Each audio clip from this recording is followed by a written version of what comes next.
Welcome to the Times of Industry show. I have a phenomenal guest for everyone today. Actually, I love this guest so much. I used to read his paid newsletter. I still do, but a funny story about Frank Curzio and CurzioResearch.com, and I really appreciate you being here, Frank. I actually did very well with some of your picks over the years, and I am very excited to have you on the call with us. Talk individual stocks, talks about everything that's going on right now. So I'd love to spend 30 minutes with you, and thank you very much for being here again. Thank you, Frank. Thanks for having me on. Thank you for the introduction too. It's very nice. I appreciate it. Yeah, man. I really like your research. I like your analysis. And I want to do different formats. So we want to spend 30 minutes as we always do. But I want to ask you like 20 questions and get you to do like a marathon, 90 seconds on each one. In. Okay, perfect. So first of all, let's start with obviously something that everybody's thinking about. Is coronavirus, overhyped, or was it justified with the way that the governments reacted? What do you think? It was justified, right? You want to take the worst case scenario, and that worst case scenario turned out to be a little crazy, right? So we can always look back and play Monday morning quarterback and say, you guys are crazy predicting 2 million deaths, and it's less than 100,000, or a little bit more than 100,000 in the U.S. But you have to take these things very, very seriously. The fact that we practice social distancing really helps spread this, reduce the spread of this disease. But, again, we live in a market where everybody just highlights everyone else's mistakes, but we're talking about people's lives here. When you talk about people's lives, you have to really tackle this problem aggressively, and that's what they did. But right now, economies are opening. We're seeing that, maybe it's not as bad as first indicated, not as many deaths. It only targets mostly, older people or people with respiratory problems and not really kids, more men than women. So, definitely not overhyped, but, we're in a political year in the U.S. So one side there's never a middle ground. It's don't go out or you're going to die, or everything's absolutely perfectly fine. So that's where we are in today's world, but definitely not overhyped, but I'm glad that they took the precautions needed, and I'm glad it's not as bad as originally thought. Yeah. Well, obviously, if something doubles every day or so at the beginning, the first thing you need to do is kind of stem it at the outset.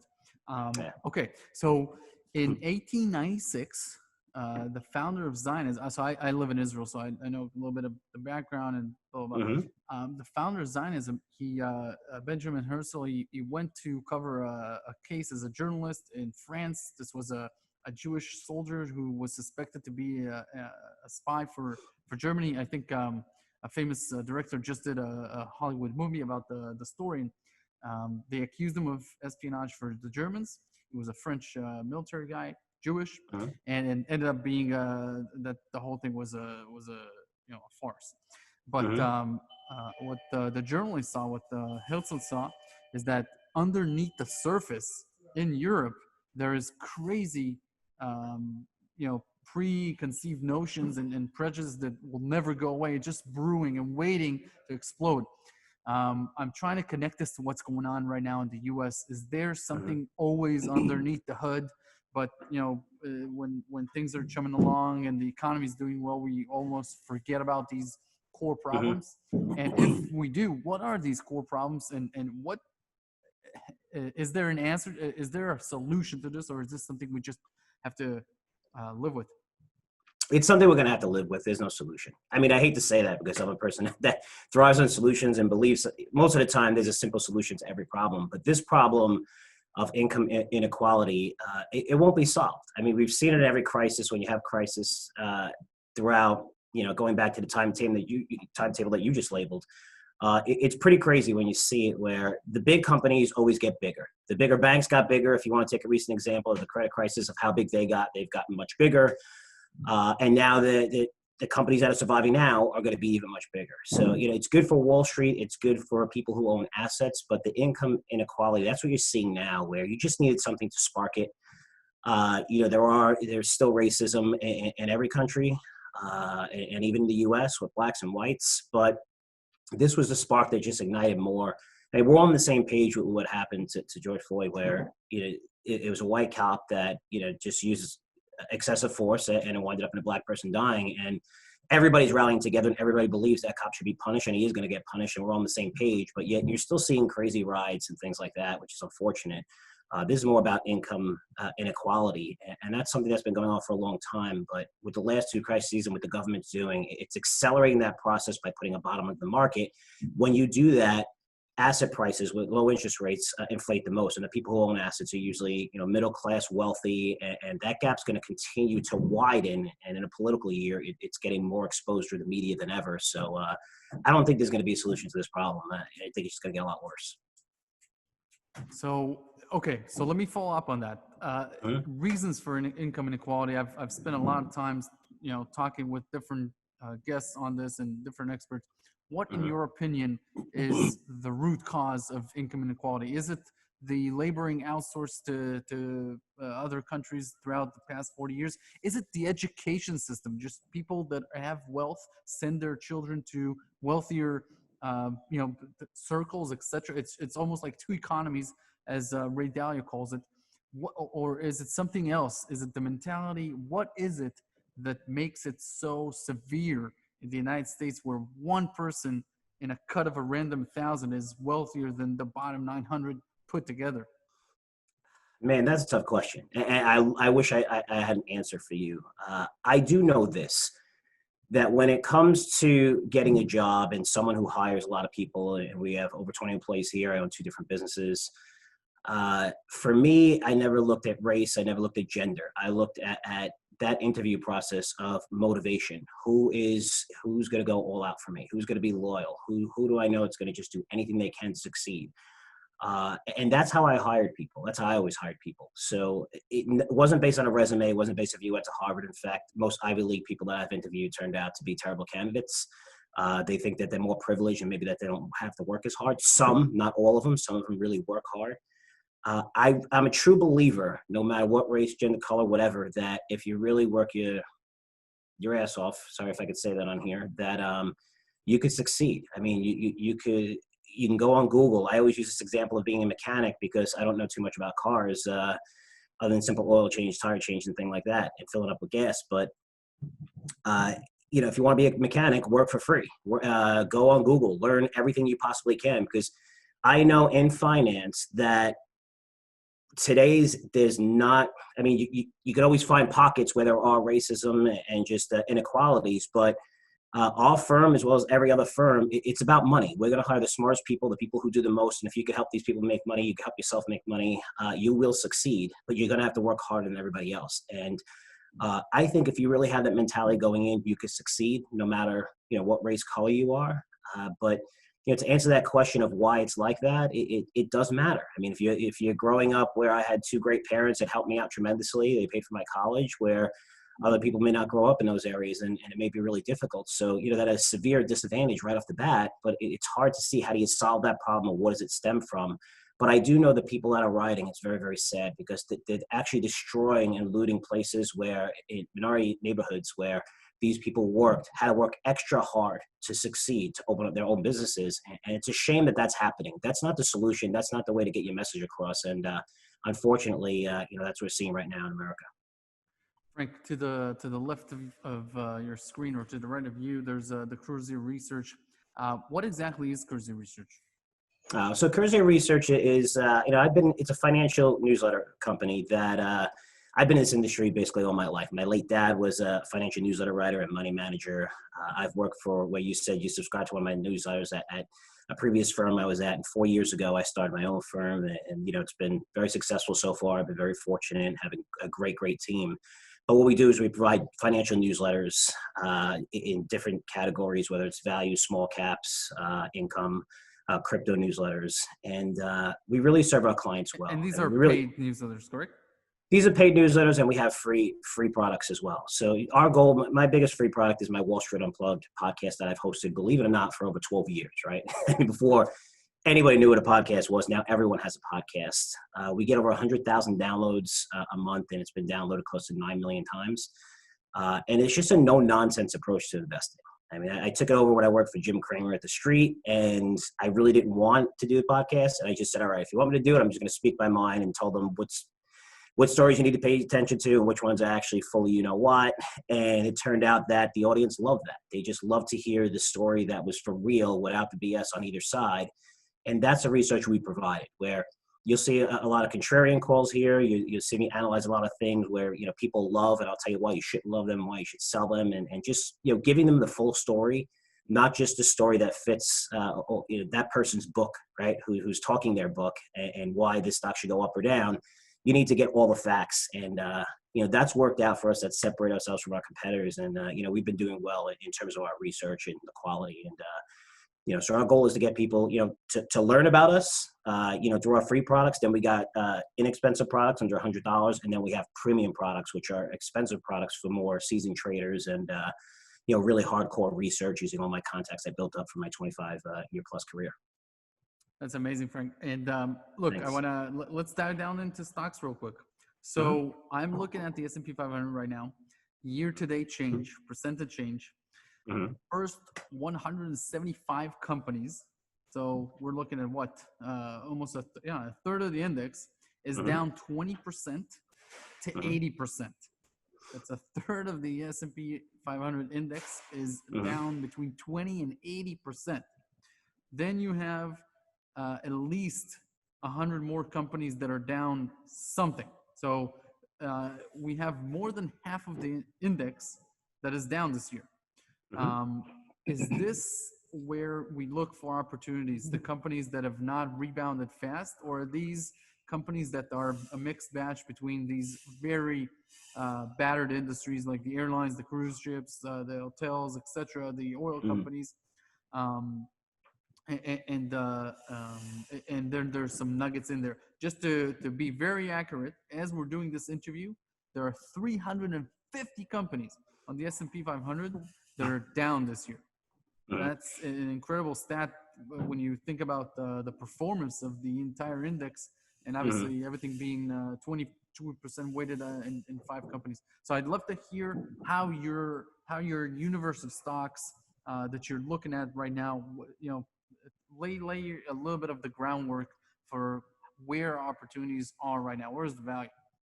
It's great that you brought that up. I mean, seasoned investors know this. Sometimes, you know, people who are just investing, mom and pop investors don't know, but they just see the S&P 500 up and they think the whole world's doing great. It is concentrated. I mean, if you're looking at the top stocks, you know, even throw in FANG, you know, Microsoft, or let's throw in the whole technology sector, which has been doing very, very well. That's 30% of the index now. I mean, you're looking at the 80s, 90s, 2000s, mostly oil, industrials, none of that. It's mostly technology. So most of these companies are still having trouble, right? They've rebounded off their lows where they maybe went to like 40 to under $10, and now they're trading at 20. So they're 100% off their lows, but they're still 50% off their highs because it's not an equal weight index. And there's ways that you can go into Google and just say S&P 500 equal weight. That means it gives an equal weighting to Microsoft, just like it would as the 500 company with the lowest market cap.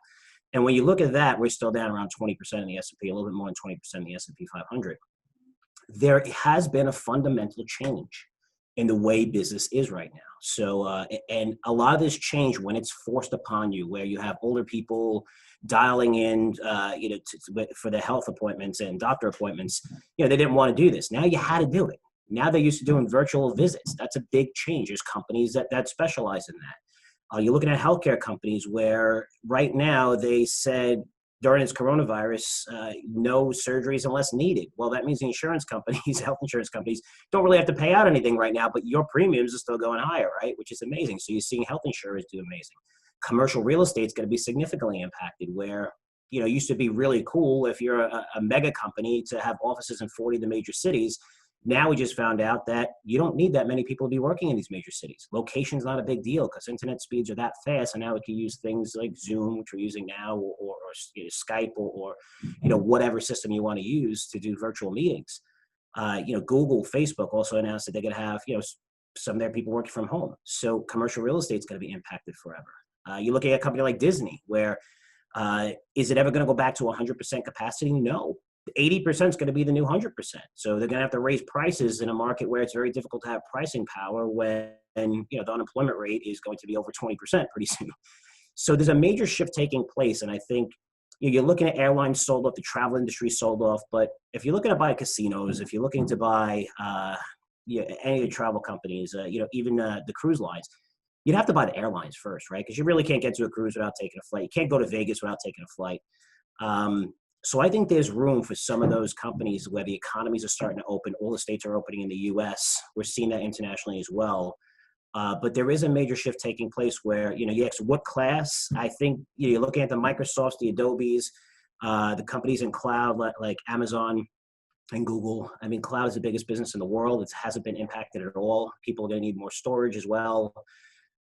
Massive high margin business for these companies. So I could see them continuing doing well, even though they have moved tremendously off those, March lows. And also there's select companies that you're going to see coming back, which you're seeing right now, even rental cars. We had Hertz go out of business. Avis didn't. Avis is going to take a lot of market share. Yes, I know Hertz filed for Chapter 11, but still they're fired 16,000 employees. It's going to be a different experience. So, like every market you see, when you see something crazy like this, there's the people who are able and the companies are able to get through it, just like the tech crisis, the dot-com bubble. The ones that survive turn out to be massive winners, and that's what we're seeing. And now there's a little catch up on the small cap side because they still have lagged the S&P 500 large caps by a very wide margin. Which, not to stick on this point, but by the way, it's very rare you see a market that's moved up so much where large caps outperform small caps. It's the widest gap that we've seen. I think we've seen one of the time maybe in 2004, outside of like 30, 40 years. So usually small caps outperform on the way up and underperform on the way down. It's different. Large caps are still outperforming small caps. So now you're seeing the catch-up trade over the past couple of weeks. And I'm seeing a lot of good ideas that make sense here. Frank, I want to talk to you about comparisons. So a lot of people are comparing this to the Great Depression. They're plotting the charts. They're showing that, hey, it tanked in the March lows, then it went up. Mm-hmm. They're plotting, and it's perfectly aligned. But I want to ask you, one, what is the difference between 1929 and 2020, the way that America is built, the banking system, and everything else? Because 1929, we're talking about 4,000 bank failures. That's not the world we live in. America wasn't the biggest dominator, but et cetera. What are the differences? Do you think that this is a bear market bounce that we're seeing right now in stocks? And the second comparison is between 2020 and 2000 with the dot-com bubble. The comparison is, hey, 5 companies are 22% of the S&P 500, where in 2000 it was the same. And what is the difference between now and then? With these 5 companies, dominating, et cetera, is it the same or is it different? Zero comparison to those two events. Zero. You can compare the actual headline numbers. I mean, unemployment rates we haven't seen since the 30s.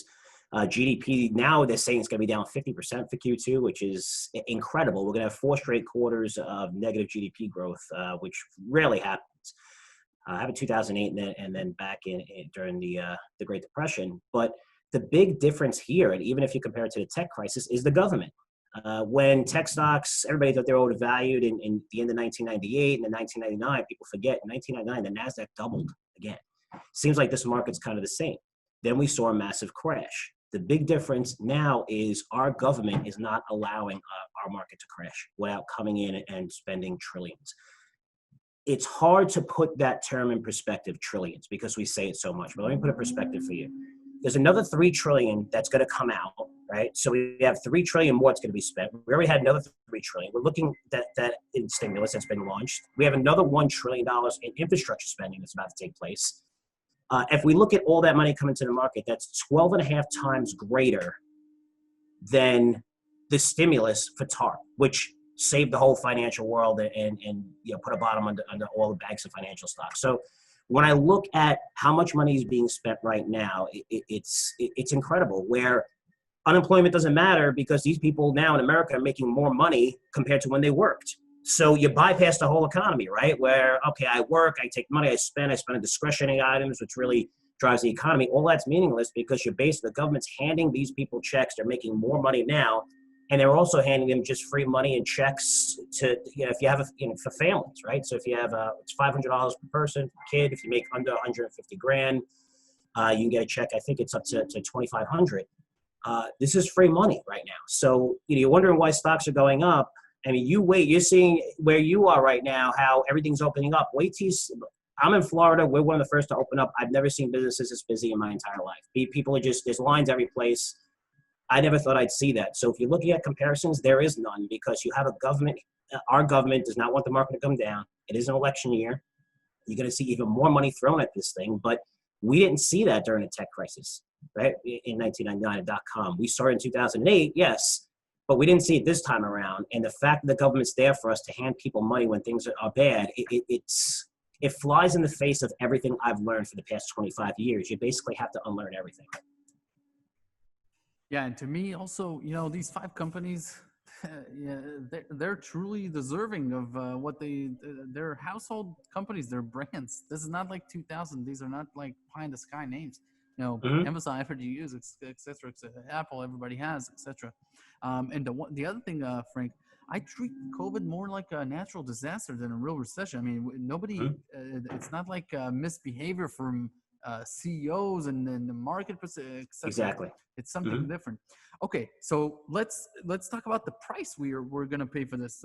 Federal Reserve printing, Washington Mm-hmm. not even printing. It's just so we have lending from Federal Reserve, we have spending from the government. Mm-hmm. Gold is doing well. Silver is doing very well in recent weeks, but gold is doing well. Obviously, better for 2020. Mm-hmm. If there's one way to capture this bull market for gold, like an ultimate way to say, okay, this is a safe way for me to go ahead and create a fortune if gold goes to 2000 higher. What would be that way for yourself? I mean, if you're looking to really create a fortune, right, and generate huge returns, you'd have to look to the junior markets. Otherwise, own a lot of the majors. I mean, Newmont's still, I mean, what these companies have done over the past 5 years in terms of strengthening up their balance sheets because they took on so much leverage, and we've seen these things get crushed and then the majors merged. And these are guys in a position that are going to buy a lot of stuff out there, a lot of these junior miners. Now that the markets are open, these mines are opening up. But I would look in the junior market for companies that have the biggest asset base, where back in the day, not even back in the day, over the past couple of years, when you're looking at $1,300, $1,400 gold prices, a lot of these projects were uneconomical. Now, I won't say almost everyone's economical, but it looks much, much better now where 1,700, 1,800, if we go past 2,000, I think Bank of America has an estimate of over 3,000. Makes sense with all this spending, not just from our central government in America, but everything. One of the companies I followed for a while was gold mining. So Amir Adnani, he's done a fantastic job buying these assets over the past, I think it's 8 or 9 years or so, since I've been following this company, at pennies on the dollar. He did a great job. I was under the impression, and I think he was under the impression that, hey, let's buy these assets really cheap, 10, 20 cents on a dollar, and in a few years, we're going to see the value of these assets go up incredibly. With low interest rates and money continue to be spent even after the 2008 crisis, keeping rates artificially low forever, real interest rates. So gold, makes a better option. And it took a long time. So a lot of people are predicting that gold stocks and gold will be great in 2000, 14, 15, 16, 17, right? And now we're finally seeing it. And this is a company that built up, they have over 24 million gold equivalent ounces. And, some of these projects, and you could say, well, maybe 8 million will get developed. Now it's over 17, 18 million right now that will get developed if gold could stay at this prices and it goes higher. This makes sense for a major to come in and purchase. The ones that have really great assets, that have even tons of assets, high-grade gold projects. But gold mining is one of the companies I followed for a while, and it took Amir a long time. I know how hard he worked to get to this point, but he's finally at this point. And this is a company I like because I always look, how can you de-risk the asset? One of the things that they also have, you can look and you'll see the whole gold portfolio. I think it's 11 different projects throughout, great companies, great geography. They have plenty of cash on the balance sheet, which are things that I look for, huge insider ownership. But here's a company that has a uranium asset that's being valued at zero on the balance sheet. And now you're seeing uranium prices really come back. I mean, we never thought we'd see uranium at 20, and now it's, what is it, $33, $34 a pound. And they're sitting on an asset, a high-grade uranium asset that's not even being valued on the books. So if we see 40, 45, I mean, this is an asset that could be worth at least half the market cap of the stock right now. So, this is one of the names I really like that I've been following for a long time. And now, Amir's put them in a great position. And I think you're going to see shareholders benefit just tremendously on the stock. Oh, excellent. And outside of gold, what are some of the areas that are really looking, you know, Mhm. but let's talk about safety. Okay, let's talk about companies that are household names, and Mhm. you're seeing, man, COVID-19 has really allowed for either a buying opportunity, or these companies, like you said, are going to take market share from their competitors, etc. Who are Mhm. some candidates that people should look at? I mean, if you're looking for safety, one of the things we did where we were really early and we were able to sell more than 70% of our portfolios out, we predicted that the market would come down. I know a lot of people say that they predicted it. We were saying the big thing for me was China. China was closing down. It accounted last year for 40% of the world's growth. And you're shutting it down completely, which was crazy. And we were So trading at say that again so people understand that so 40%. 40% of the world's growth comes from China, and they completely shut down. And we were What do you trading at mean one by of the growth? Just so we're is GDP, or no? And obviously not GDP, because that's not 20. That's not 40%. What is growth? Growth in the global 40%. GDP? Well, for global, but more important is the companies rely on that for 40% of the world. That's what it accounts for with China, where Europe might be, 15% of the growth, where Europe was kind of going into recession before this. China was seeing slowdown in growth, but the U.S. was trading at a premium valuation as, hey, China is still the growth engine of the world, right? It's an economy that's still growing. We're seeing growth slow there, but it's still growing tremendously compared to, developed economies. And when they shut down, we were trading at a huge growth multiple. And you had plenty of time. Apple announced that, they cut their guidance. They said that they're shutting the stores, Starbucks, McDonald's. All these companies said this in the first 2 weeks of February before the market really came down. And we were like, listen, just take money off the table. If I'm wrong, it's not a big deal because maybe stocks go up a little bit. But, we happened to nail that. But with that said, on the way up, it was more difficult to see because the fundamentals didn't really matter. So when I look at during that time, we were able to I recommended companies where the businesses were mandated to stay open, even in China, like, you're looking at Walmart, uh, Amazon, Target, Home Depot. These were great, great companies that have seen, they're all trading near their all-time highs. I'm not too sure if this, outside of Amazon, because they have cloud, which is a huge growth component, but these companies were able to take market share, but now you're seeing the rest of the economies open up. So for safety, you could look at the Walmarts, I guess. I like Target here. I think Target still has plenty of upside. Home Depot is extremely expensive. I'd go with Lowe's. Companies that pay a dividend because we have low interest rates. The 10-year is at its lowest level ever, right? 0.7, 0.6, where that spread between the S&P 500 and the 10-year has never been that great. And it's going to result in money from the 10-year flowing in. There's trillions in there that could flow into stocks that pay a dividend, like a JP Morgan paying a 3.5% yield. Will it be higher 5 years from now? I have no idea, but it'll probably be around the same price, maybe a little higher. And you're getting a safe 3.5% yield from a bank who's fully funded.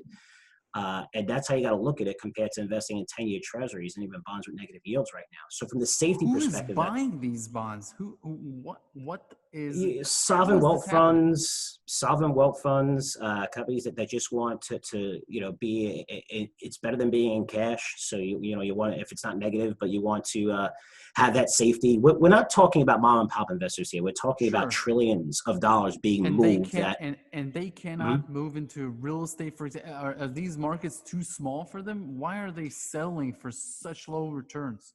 They're not selling them, and they've generated good returns. Let's talk about interest rates that have come down. So the returns haven't been as bad, right? In bonds, it's been a bull market, but Sure.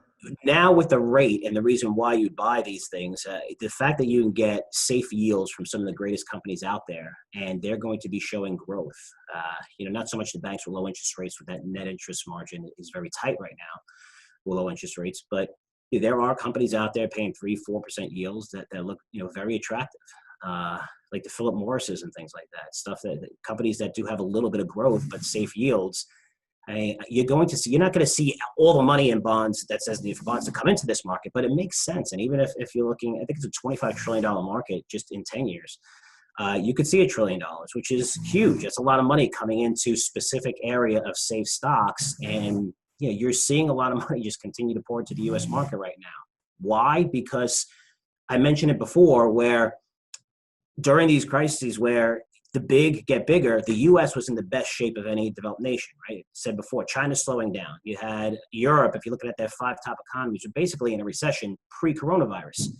Now, after this, the U.S. is one of the best places to invest in, and you're going to see capital flood into the U.S. markets, and that's what we're seeing now. A lot of fund managers still caught off sides, and you're just seeing money flow into this market because where would you rather invest? You want to invest in Europe here? You want to invest in China here? I think you'd want to invest in the U.S. compared since we have the reserve currency. People want to say the dollar is terrible. It's the safe haven of the world. It's always going to be. It always is now.